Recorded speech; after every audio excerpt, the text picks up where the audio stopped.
이 시간 우리에게 주신 하나님의 말씀은 창세기 8장 20절과 21절의 말씀입니다. 창세기 8장 20절과 21절의 말씀입니다.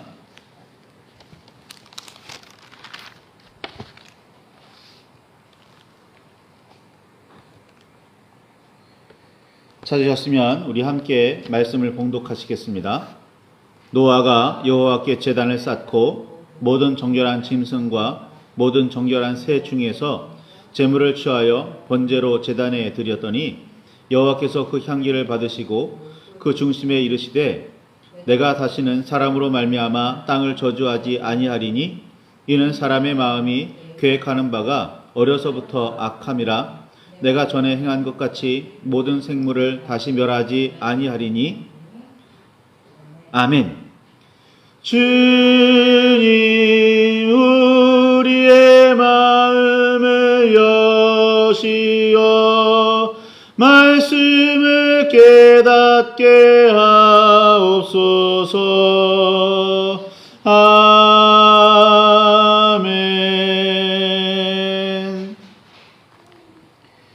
주님의 사랑과 그 크신 은혜가 저와 여러분 안에 가득하기를 소망합니다.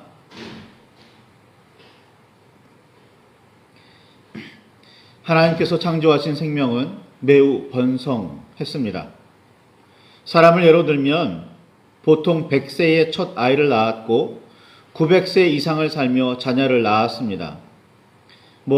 그냥 일반적으로 3년 터울로 하나씩 낳았다고 치면 살면서 매우 많은 자녀를 낳은 셈입니다.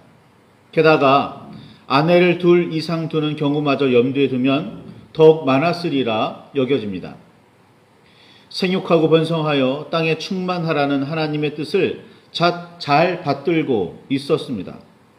그러나 그 사이에 아담과 하와는 하나님께서 금하신 선악을 알게 하는 나무의 열매를 따먹었고 그로 인해 그들은 하나님의 동산 에덴에서 쫓겨납니다. 하나님의 뜻을 또 어기고 생명나무의 열매마저 따먹을까 염려하신 하나님께서 취하신 조치입니다. 하나님의 뜻을 받들지 않고 어기는 태도와 선악을 알게 되었다지만 자기 자신만을 바라보는 시선을 가진 이기적인 모습으로 영원히 살게 되면 세상은 더욱 악으로 가득 찰 것이기 때문입니다. 사람에게 악이 없었다면 혹시라도 영원히 살 가능성이 있었을지 모르지만 죄악된 모습으로 영원히 산다는 건 계속해서 죄를 짓게 될 것이고 그로 말미암아 세상은 더욱 어두워질 것이기 때문에 결코 하나님께서 바라시는 방법이 그런 삶이 아닙니다. 이기적인 모습을 가장 잘 보여주는 사람이 가인입니다. 제물을 드리는 가인에게는 뭔가 문제가 있었습니다. 그러나 그 원인을 자신에게서 찾아 잘못을 시인하고 인정하며 고치지 않았습니다. 오늘날 우리도 회개하라고 권면하면 대뜸 나에게 무슨 잘못이 있는데? 라며 반문하기 일쑤입니다. 자기 자신의 이익만을 꾀하는 이기적인 태도에서는 자신에게서 문제를 찾기보다 남에게서 찾기 마련이고 그 결과 남을 원망하게 되어 있습니다. 하나님께서 그런 문제를 지적하시며 가르치셨지만 그 말씀을 받아들이지 않습니다. 자신보다 더 온전한 마음가짐으로 제사를 드린 동생 아벨을 오히려 시기 질투하더니 들로 유인해서 돌로 쳐 죽입니다. 생명은 하나님께 속해 있기에 제물이라도 함부로 죽여서는 안 되지만 가인은 제물이 아니라 하나님의 형상을 지닌 사람을 죽이는 행위로 분을 풉니다. 가인의 살인은 그냥 사람을 죽였다 혹은 친동생을 죽였다라는 의미가 아닙니다. 살인은 하나님의 형상을 파괴하는 행위입니다. 그런데 그런 엄청난 일을 저질러 놓고도 자신의 잘못을 인정하지 않습니다. 가인은 자신이 받은 저주, 즉 죄에 따른 벌을 두려워했을 뿐 자신의 살인 행위에 대해서 회개하지 않았습니다. 성경을 보면 그가 잘못을 인정했거나 자기 잘못에 대한 용서를 구했다는 말이 전혀 등장하지 않습니다. 단지 자신이 받은 죄벌이 너무 무겁고 그것이 너무 두렵다라는 이유로 하나님께 나아갔을 뿐입니다. 가인은 자신의 죄를 회개하지 않았습니다. 하나님께서 창조하신 생명과 하나님의 형상을 파괴하는 살인을 정당화하고 자랑스러워하는 라멕이 가인의 후손이라는 사실은 전혀 놀랍지 않습니다. 라멕은 아내들을 앉혀놓고 자신이 사람을 죽인 이유는 그들이 자신에게 상처를 주었기 때문이라고 말합니다. 눈에는 눈, 이에는 이라는 법은 상처받은 만큼만 상처로 갚으라는 뜻입니다. 혹시라도 그가 사람을 죽였다면 죽음으로 갚겠지만 그렇지 않다면 죽이지 말라는 겁니다. 이게 굉장히 잔인한 법인 것 같지만 그만큼만, 복수를 하더라도 딱 그만큼만 하라는 뜻입니다. 그 이상을 요구하지 말라는 의미입니다. 그러나 라멕은 상처를 살인으로 갚습니다. 이는 자신이 받은 상처가 그만큼 크다는 확대 해석이자 정당화입니다. 그리고는 살인한 가인을 죽이면 그 벌이 70배라고 하는데 라멕 자신을 해하면 70배를 갚아주겠다고 엄포를 놓습니다.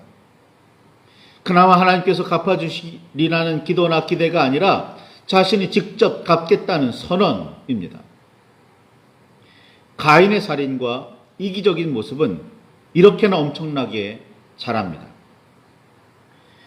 하나님의 은혜와 섭리로 사람은 눈에 띄게 번성했지만 더불어 악도 엄청나게 늘어납니다. 오늘날이라고 크게 다르지 않습니다. 우리는 이기적인 태도를 자기 사랑이라고 미화하며 권장하기도 합니다. 조금은 이기적이어도 좋다고 아무렇지도 않게 위로합니다. 우리는 너무나도 자연스럽게 그런 위로를 받아들이며 쉽게 안심합니다. 우리를 구원하기 위해 십자가 위에서 자신의 모든 것을 내어놓으신 예수님을 믿고 따른다는 그리스도인들도 크게 다르지 않습니다. 어쩌면 그리스도처럼 살아갈 수 있는 사람은 애초부터 가능성 자체가 아예 없었는지도 모릅니다. 몇몇 사람이 어쩌다 예수 그리스도의 삶을 조금이나마 본받아 그런 삶을 살아내면 대단하다며 칭찬하기는 하지만 정작 그리스도인인 자신은 그렇게 살 마음이 전혀 없어 보입니다. 그러면서도 교회에 다니는 그리스도인이라고 구원받았다고 하나님의 자녀가 되었다고 자랑스러워합니다. 뭔가 한참이나 잘못되어 보입니다. 성경은 노아가 등장하는 시대적 배경, 즉 사람이 땅 위에 번성하기 시작할 즈음의 상황에 대해서 그 시대에 드러나는 문제들을 잘 보여줍니다. 창세기 6장 2절에 보면 하나님의 아들들이 사람의 딸들의 아름다움을 보고 자기들이 좋아하는 모든 여자를 아내로 삼습니다.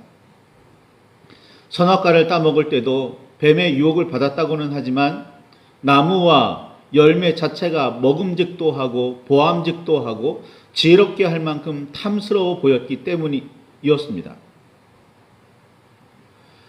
하나님께서 창조하셨고 에덴 동산의 중앙에 특별하게 두실 정도였으니 더욱 그렇게 보이지 않았을 리가 없습니다. 그렇게 보이지 않았다면 하나님의 솜씨를 모독하는 일일 겁니다.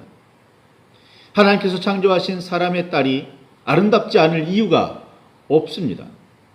문제는 자기들이 좋아하는 대로 모두 취했다는 사실에 있습니다. 자기 마음대로 합니다. 자기만 기쁘면 됩니다. 이것이 하나님의 아들들이 가진 가치관이었습니다. 하나님의 아들들인데도 하나님의 기쁨은 안중에도 없고 하나님의 형상을 소중하게 여기는 마음도 없습니다. 그저 자기 마음에만 들면 누구든 얼마이든 자기 소유로 삼았습니다. 하나님께서는 그들이 육신이 되었기 때문이라고 말씀하시며 사람의 수명을 120년으로 줄이십니다. 900살을 넘게 살던 수명이 줄어든 이유는 하나님의 뜻을 받들지 않는 죄악 때문이었지만 사람들은 수명이 줄었어도 삶의 방식은 달라지지 않았습니다. 수명이 줄어든 이후를 이야기하면서 성경은 네피림에 대해서 언급합니다. 창세기 6장 4절이죠. 하나님의 아들들과 사람의 딸 사이에서 태어난 네피림은 그 시대의 용사이며 고대의 명성이 있는 사람들이었습니다. 네피림은 거인족으로 번역되기도 합니다.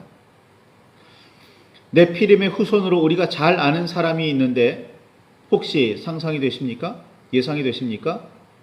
바로 골리앗입니다. 어떻게 하면 용사로 불리며 명성을 얻을 수 있을까요? 용사는 일단 싸움을 잘하는 힘이 있는 사람입니다. 많은 전투에서 적을 많이 물리친 사람은 종종 무리의 우두머리가 되어 지배자로 성장합니다. 그러니 용사는 다른 사람을 죽여 이름을 얻은 사람입니다. 살인을 정당화하고 자랑하는 정도가 아니라 살인이 그 사람의 명성이 되는 세상이 만들어집니다. 이런 세상이 죄악이 가득한 세상입니다. 하나님께서는 사람의 죄악이 세상에 가득함과 그의 마음으로 생각하는 모든 계획이 항상 악할 뿐임을 보시고 땅 위에 사람 지으셨음을 한탄하시고 마음에 근심하십니다. 그리고는 그 근심 끝에 하나님께서 하나님의 형상으로 창조하신 사람을 쓸어버리기로 하십니다. 노아 시대의 홍수가 일어난 이유입니다. 노아는 그 시대의 의인이었고 당대의 완전한 자였습니다. 그가 의인이요 완전한 자라고 평가받는 이유는 창세기 6장 9절에 있는 것처럼 그가 하나님과 동행했기 때문입니다. 창세기 6장 22절을 보면 그가 하나님과 동행했다고 하는 그 동행하는 모습이 어떤 것인지 알 수 있게 됩니다. 바로 하나님이 자기에게 명하신 대로 다 준행하는 삶을 노아는 살았습니다.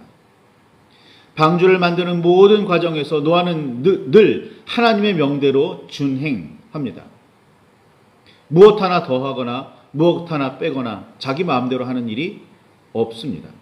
하나님께서 말씀하신 대로 살아갑니다. 하나님 보시기에 의인이요 완전한 사람은 하나님과 동행하는 사람이고 하나님과 동행하는 사람은 하나님의 명대로 준행하는 사람입니다. 하나님의 말씀을 따르지 않으면서 하나님의 사람일 수 없습니다. 그리스도의 뜻을 따르고 그 삶의 자취를 따르지 않는 사람은 그리스도인이 아닙니다. 좀 더 분명하게 그리스도 예수처럼 살지 않는 사람은 그리스도인이 아닙니다. 그리스도인인 척하거나 그리스도인이 되려고 발버둥 치는 사람 정도는 될 수 있겠지요. 그러나 그리스도인은 아닙니다. 좀 너무 냉정하게 들리십니까? 사순절 기간입니다. 그리스도의 삶에 대해 더욱 살펴보시고 깊게 묵상하시기 바랍니다. 그리고 의롭고 완전한 그리스도인으로 거듭나시기를 바랍니다. 하나님의 심판에 따라 비가 내리고 홍수가 난 이후 거의 1년이 지나서야 노아는 방주에서 나올 수 있었습니다. 천하의 모든 높은 산이 다 잠길 정도의 엄청난 홍수였습니다. 그냥 강이 좀 범람했다거나 유례 없이 좀 많이 범람했다 정도가 아닙니다. 천하의 모든 산이 다 잠길 정도의 홍수입니다. 그 정도로 많은 물이 쏟아지고 터지려면 많은 시간이 필요했고 그 많은 물이 빠지려면 또 긴 시간이 필요했습니다. 코로 숨쉬는 생물이 발 디딜 공간 하나 남지 않도록 천하의 모든 산이 다 잠겨버렸습니다. 그렇게 모든 생명을 쓸어버리십니다. 죄는 사람이 짓고 악이 가득한 세상을 만든 원흉도 사람인데 홍수의 결과는 코에 생명의 기운의 숨이 있는 모든 생물이 죽습니다. 악은 사람이 저질렀는데 그 징벌은 온 세상이, 온 생명이 모두 죽는 일로 귀결됩니다. 사람이 저지른 일은 단지 사람에게만 피해를 주지 않습니다. 온 세상이 그 피해를 받게 되어 있습니다. 사람은 그만큼 세상에 엄청난 영향을 끼칩니다. 그런 존재가 사람입니다.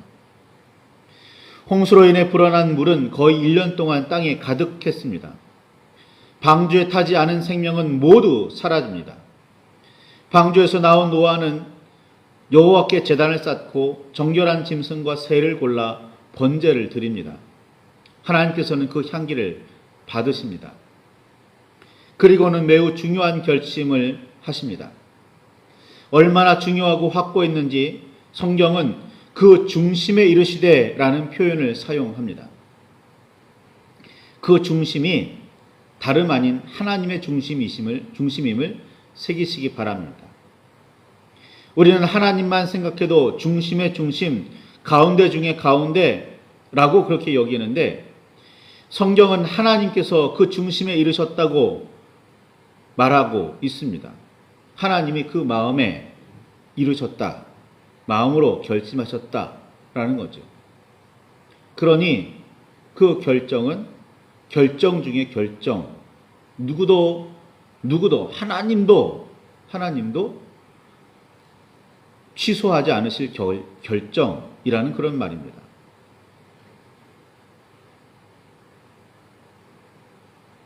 하나님은 이렇게 결심하십니다. 창세기 9장 21절에 내가 다시는 사람으로 말미암아 땅을 저주하지 않겠다 라고 말입니다.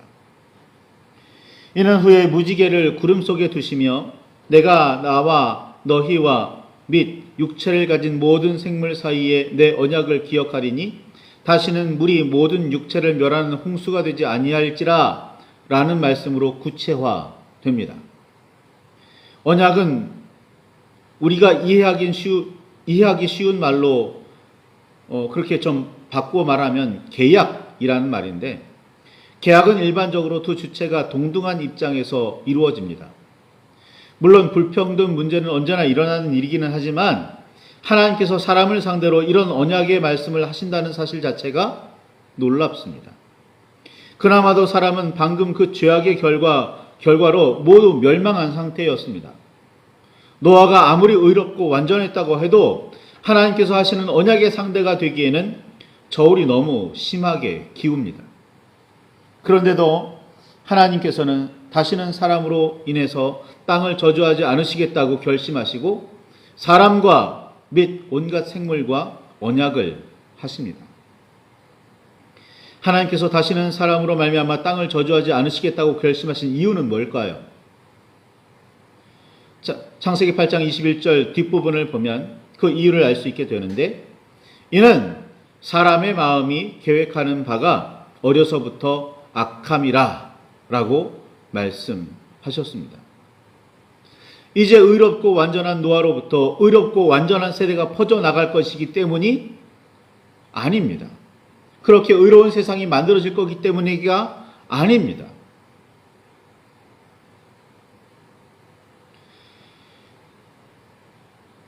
땅에 어떤 일이 있을지라도 내가 다시는 저주하지 않겠다라고 말씀하신 겁니다.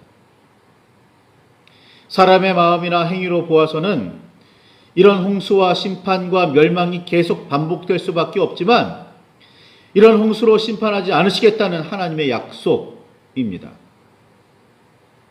하나님께서는 사람의 악함을 누구보다도 잘 아셨고 그 악이 깨끗이 사라지지 않으리라 여기시면서도 홍수와 같은 방법으로 모두 쓸어버리지는 않으시겠다고 다시는 그렇게 하지 않겠다고 말씀하신 겁니다. 사람이 소위 뼛속까지 악해서 멸망시켜야 할 만한 상황이 또 벌어지더라도 앞으로는 깨닫게 하고 돌아오게 하며 용서하시겠다는 말씀입니다. 노아 시대의 홍수 이전에는 용서하지 않으셨겠습니까? 노아 그 시대에도 용서하셨겠지요. 참으셨겠지요. 그런데 이제는 끝까지 깨우치시고 용서하시겠다는 말씀입니다. 형제가 죄를 범하더라도 깨우치고 그래도 듣지 않으면 이방인과 세리같이 여기라는 말씀 끝에 베드로는 그런 형제를 용서해야 한다면 몇 번까지 해야 하느냐고 예수님께 물었을 때 예수님께서는 7번을 70번까지라도 할지니 라고 그렇게 가르치십니다.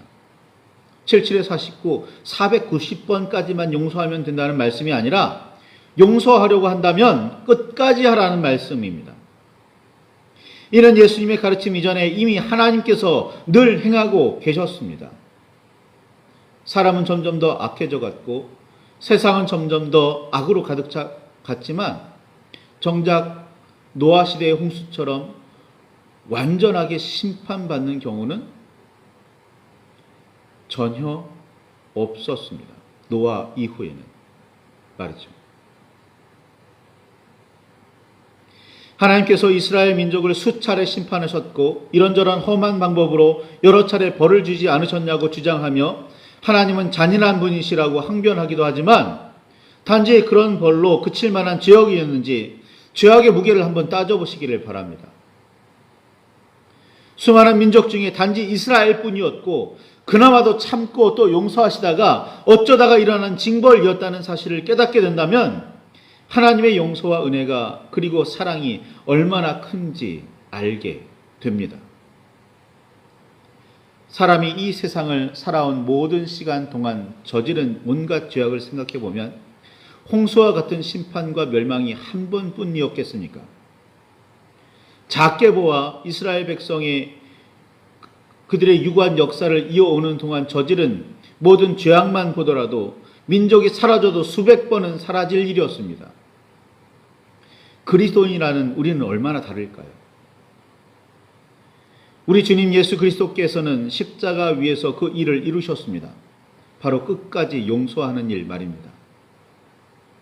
십자가 위에서 예수님께서는 자신을 십자가에 못 박아 매달고 비웃는 사람들을 위해서 이렇게 기도하십니다. 아버지, 저들을 사하여 주옵소서. 저들이 하는 것을 알지 못함이니이다. 라고 말합니다.